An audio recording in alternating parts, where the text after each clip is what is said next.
लोग कहते हैं कि शब्द सबसे शक्तिशाली हथियार हैं। वे कोई दिखने वाला घाव नहीं छोड़ते, फिर भी गहरी चोट पहुंचा सकते हैं। शब्द हमें ऊंचाइयों तक पहुंचा सकते हैं या हमें गिरा सकते हैं। सही समय पर समझदारी और प्यार से बोले गए शब्द सफलता के द्वार खोल सकते हैं, जबकि लापरवाह या कठोर शब्द मुसीबत खड़ी कर सकते हैं।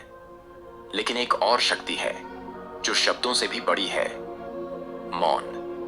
मौन स्पष्टता, शांति और यहां तक कि परिवर्तन भी ला सकता है।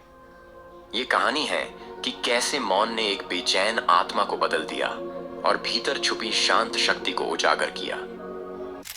एक समय की बात है। एक राजकुमार था जिसके पास सब कुछ था, धन, यश, वैभव। फिर भी वह बेचैन था। जितनी भी सफलताएं उसने पाई, उसका मन कभी शांत नहीं हुआ। उसके विचार कभी नहीं रुकते। वह हमेशा उलझा रहता, चिंतित और व्याकुल रहता। एक दिन उत्तर की खोज में वह एक शांत जंगल में गया जहां एक ज्ञानी साधु रहते थे। साधु के सामने झुककर उसने कहा, गुरुदेव, मेरे पास सब कुछ है, पर मन को शांति नहीं मिलती। मन में विचार नहीं रुकते।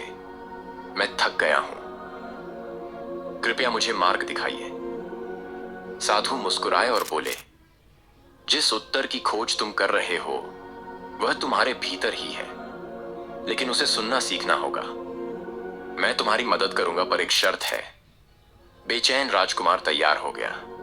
साधु ने कहा, 21 दिन तक इस आश्रम में रहो और मौन धारण करो।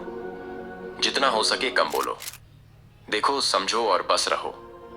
राजकुमार को समझ नहीं आया कि मौन से कैसे शांति मिलेगी, पर उसने कोशिश करने का निश्चय किया। मौन का पहला दिन बहुत कठिन था। मन में तूफान था, बोलने की इच्छा बार बार उठती। उसने कभी बिना बोले दिन नहीं बिताया था, पर उसने खुद को रोका। मौन का दूसरा दिन कुछ बदला। उसने वो चीजें देखी जो पहले कभी नहीं देखी थीं। पत्तों की हल्की सरसराहट, फूलों के रंग, पक्षियों की उड़ान। पहली बार उसने दुनिया को सच में महसूस किया। 15वें दिन अद्भुत अनुभव हुआ। दिमाग का शोर कम होने लगा। एक गहरी शांति भीतर उतर आई। बिना बोले उसने अपने विचार साफ साफ सुने। ध्यान सहज हो गया।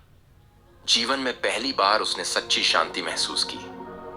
21वें दिन साधु ने पूछा, इन 21 दिनों में तुमने क्या सीखा?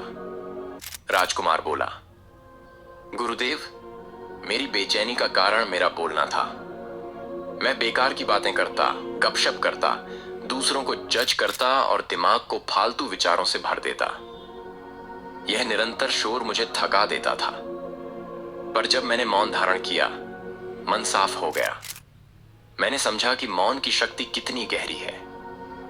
उसी ने मुझे वो शांति दी जिसकी तलाश थी।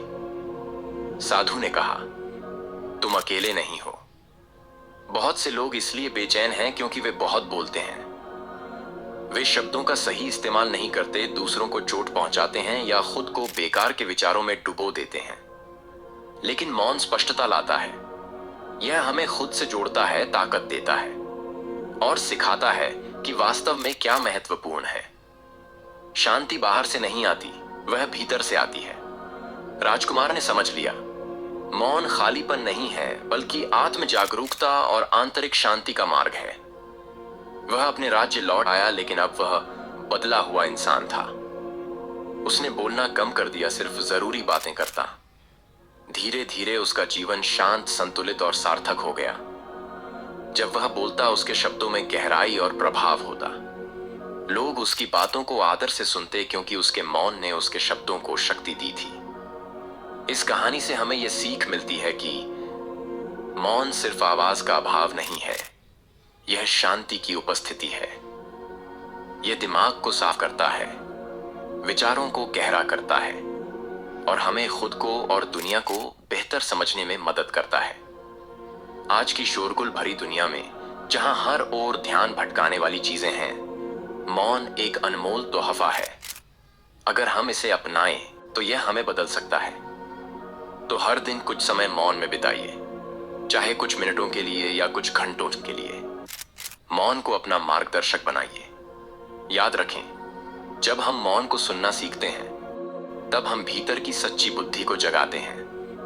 अगर आपकी ये कहानी अच्छी लगी हो तो आप वीडियो को लाइक करें, शेयर करें, चैनल को सब्सक्राइब करें और हाँ, कमेंट करना ना भूलें। धन्यवाद।